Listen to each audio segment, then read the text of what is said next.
Olá a todos. O seminário do grupo 6 será a respeito dos princípios de Arquimedes e Empuxo, do, com os alunos Aleph Pereira, Isadora Lanza, Jonathan Ferraz, Luiz Henrique, Matheus Gomes e Rafael Janderson. Oi, pessoal. Meu nome é Isadora e eu vou falar sobre a história do Arquimedes. Ele foi um físico, matemático, astrônomo, engenheiro e inventor, nascido em 287 a.C. na Sicília. Hoje a Sicília pertence à Itália, mas naquela época pertencia ao governo grego. Ele foi morto em 212 ou 211 a.C. por um soldado romano que não sabia quem ele era. Ele, por todas as contribuições que ele deu, ele era um protegido do governo. Eles sempre botavam ele em um patamar mais elevado, mas ele foi morto por um soldado que não sabia quem ele era durante um saqueamento após a conquista dessa cidade por Roma na Segunda Guerra Púnica. Antes de sua morte, Arquimedes estaria concentrado em diagramas que teria desenhado na poeira do chão e, com a aproximação do soldado, teria dito: "Não estrague minhas circunferências", fazendo referência aos círculos que ele estaria estudando. Ele também estudou em Alexandria, que na época era o centro intelectual do mundo grego. E ao longo de sua vida, Arquimedes deu muita contribuição na matemática, física, engenharia, astronomia e filosofia. Foi responsável pelo desenvolvimento de alavanca, que foi usado em catapultas usadas pelos engenhos de guerra na época. Ele é considerado um dos maiores matemáticos da história. Agora eu vou falar um pouco sobre o princípio de Arquimedes. Segundo algumas especulações, esse princípio foi desenvolvido quando o matemático grego tomava um banho. Ele percebeu que quando entrava na sua banheira cheia de água, uma grande quantidade de líquido caía para fora da banheira, que correspondia ao mesmo volume que era ocupado por seu corpo. Depois dessa observação, Arquimedes concluiu que a massa e, consequentemente, o peso da água que caiu da banheira não eram iguais ao seu peso e massa, e que essa diferença explicaria o motivo pelo qual os corpos flutuam. Então, pode-se concluir que, quando algum corpo é inserido em um fluido, uma força de empuxo vertical e para cima surge sobre o corpo, e que essa força é igual ao peso de fluido deslocado. Olá pessoal, tudo bem? Meu nome é Jonathan. Eu vou falar para vocês sobre empuxo e depois sobre definições de empuxo. O empuxo ele é uma força que atua sobre objetos que são parcialmente ou completamente imersos em fluidos, como o ar e a água. O empuxo é uma grandeza vetorial medida em newtons, que aponta sempre na mesma direção e no sentido oposto ao peso do corpo imerso. Como vocês podem ver nessa imagem, tem esse objeto que está dentro de um fluido, uma setinha azul, para cima empuxo e para baixo a setinha vermelha do peso do corpo. Então o empuxo ele sempre aponta ao contrário, tá bom? E de acordo com o princípio de Arquimedes, a força do empuxo sobre um corpo tem magnitude igual ao peso do fluido que foi deslocado devido à imersão desse corpo, tá?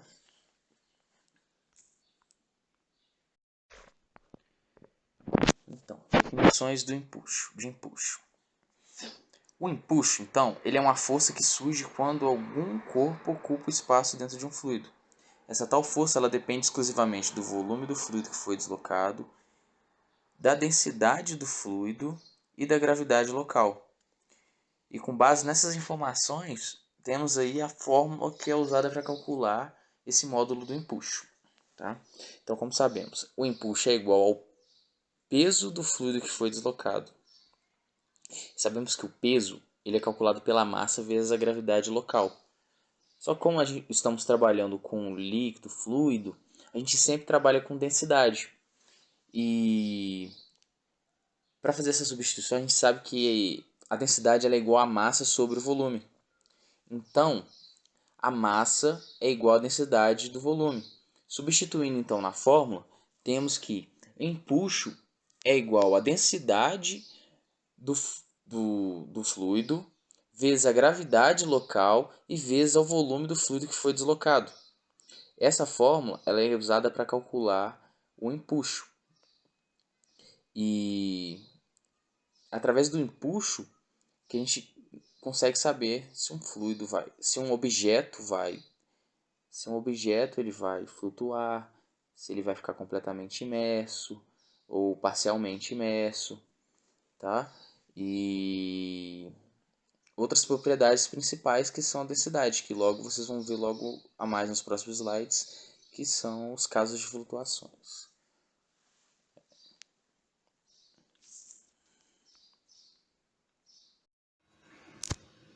Olá, meu nome é Rafael e eu vou falar um pouco sobre a densidade de um fluido. Os fluidos são substâncias capazes de escoar e que se deformam com facilidade. Incluem os líquidos, os gases e até mesmo o plasma. Fluidos ideais não oferecem qualquer resistência à aplicação de força, ao ponto de assumirem o mesmo formato do recipiente em que são confinados. Agora um pouco sobre a densidade de um fluido.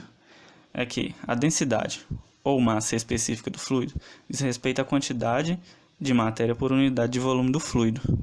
A densidade é uma grandeza escalar, medida na unidade de quilogramas por metro cúbico, segundo o Sistema Internacional de Medidas. Ela é representada pela equação D, que é igual a m sobre v. É muito simples calcular a densidade de um material. Basta dividir a massa pelo seu volume, portanto, a fórmula da densidade é essa, D, que é igual a m sobre v. Apesar de utilizarmos as unidades do Sistema Internacional para fazermos cálculos, é comum que a densidade dos fluidos seja expressa em outras unidades. Por isso, na figura a seguir, apresentamos um esquema que relaciona as principais unidades de medidas de densidade e as relações entre elas, e a unidade padrão. Como dito, a unidade de medida da massa específica, de acordo com o Sistema Internacional de Unidades, é o quilograma por metro cúbico. Entretanto, é comum utilizarmos unidades como o grama por centímetro cúbico ou ainda o quilograma por litro. A massa específica dos fluidos é definida com base na densidade da água, que apresenta densidade de 1000 kg por metro cúbico, 1 grama por centímetro cúbico ou 1 kg por litro. Olá, meu nome é Matheus. Eu vou falar um pouquinho sobre a gravidade, que é um fenômeno que está diretamente ligado ao empuxo. Já lá nos tempos de Aristóteles, o que explicava a gravidade, a teoria que estava em vigor, era que corpos diferentes caíam com velocidades diferentes, se fossem jogadas de uma mesma altura.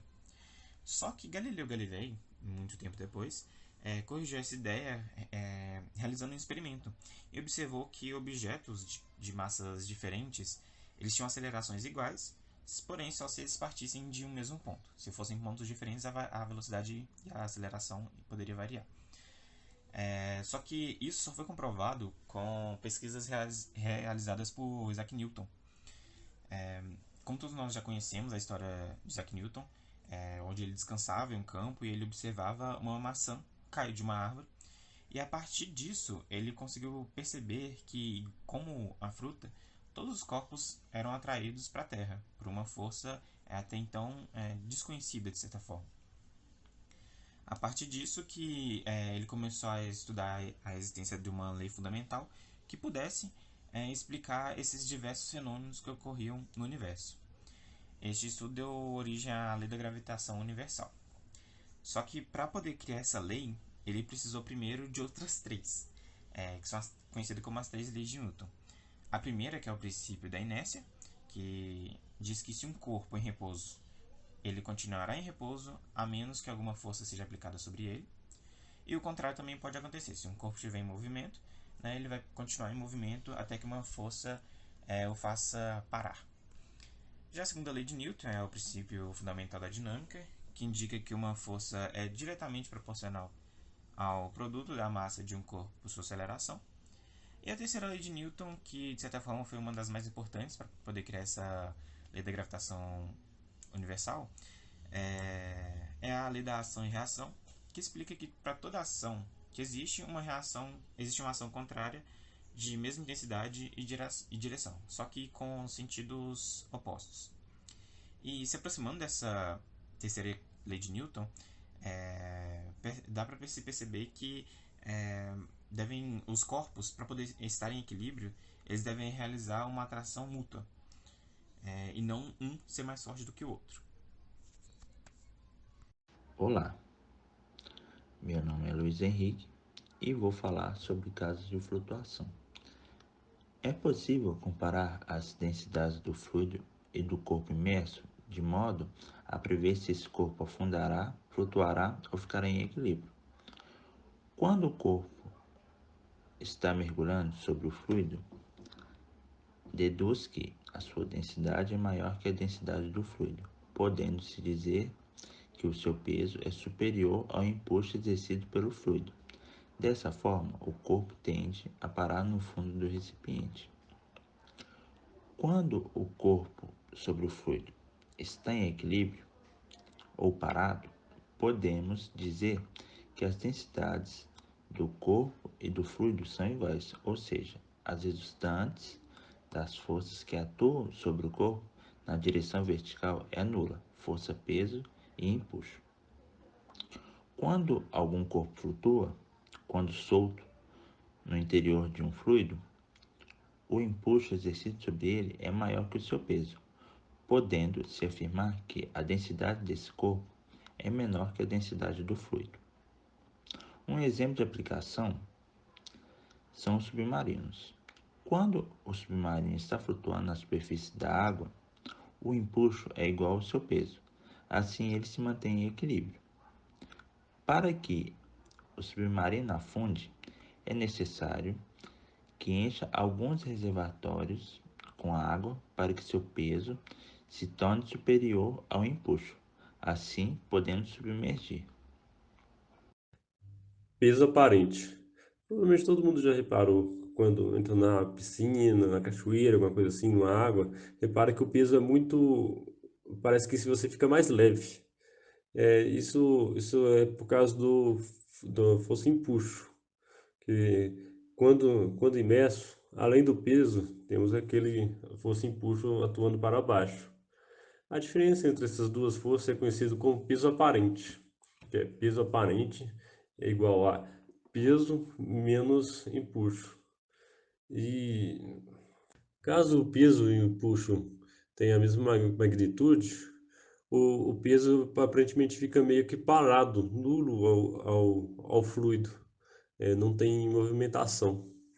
Exemplos de empuxo. Quando ocorre uma atuação expressiva da força de empuxo, tipo, por exemplo, no a água e gelo, que o gelo tende a flutuar, o vapor de água e o ar quente, que tende a subir, as bolhas de champanhe são constituídas de gases carbônicos, e os gases muitas vezes é menos denso do que o líquido do champanhe e acaba subindo essas bolhas.